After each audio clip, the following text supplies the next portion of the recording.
Let's go straight to the U.S., where House Democrats say they have received new emails from the estate of the convicted sex offender Jeffrey Epstein that reference President Trump. This is the social media account for the Democrats on the House Oversight Committee. They say the emails from Epstein raise serious concerns about how much Donald Trump knew about his behavior. And in the last few minutes, we've had a statement from the White House in response. Press Secretary Caroline Leavitt says the Democrats selectively leaked emails to the liberal media to create a fake narrative to smear President Trump. Mr. Trump has consistently denied any wrongdoing in relation to Epstein. Let's go to our correspondent, Nomia Iqbal, who's following this story. Very much a developing story, Nomia. What's the latest? Well, Anita, with the return of the House, they should be talking about the government shutdown, which we know has been the longest in history, has paralysed the country more or less. But now it's become all about Jeffrey Epstein again.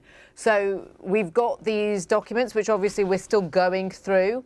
The US House Democrats released new emails, 3 of them, to and from Jeffrey Epstein that reference President Donald Trump. And so just looking at them, one of them is between him and his associate Ghislaine Maxwell. This was in April 2011, and it reads, "I want you to realise that the dog that hasn't barked is Trump." And then the name of who the Democrats say was a victim, spent hours at my house with him. Then there are other emails between Epstein and Michael Wolff. He is an author who's written quite a few books about President Trump, and it is in response to a question about Donald Trump. Let me quote you what Wolff has said in that email. "If he says he hasn't been on the plane or to the House, then that gives you a valuable PR and political currency." Now, the Democrats are saying this proves that President Trump had ties with Jeffrey Epstein and that he hasn't been open and honest about that. The White House, as you read there, that statement from Caroline Leavitt, she has said that this is a fake narrative. You've got Republicans who've now dumped documents as well, saying to try and counter what they say is a cherry picking of the narrative by Democrats. Worth reminding that Donald Trump has consistently denied any wrongdoing in relation to Jeffrey Epstein. 2 of them used to be friends. He said they fell out in the early 2000s. But I think what this proves is, once again, the whole Epstein saga is a story that just won't go away. It's a story that the White House can't really kill.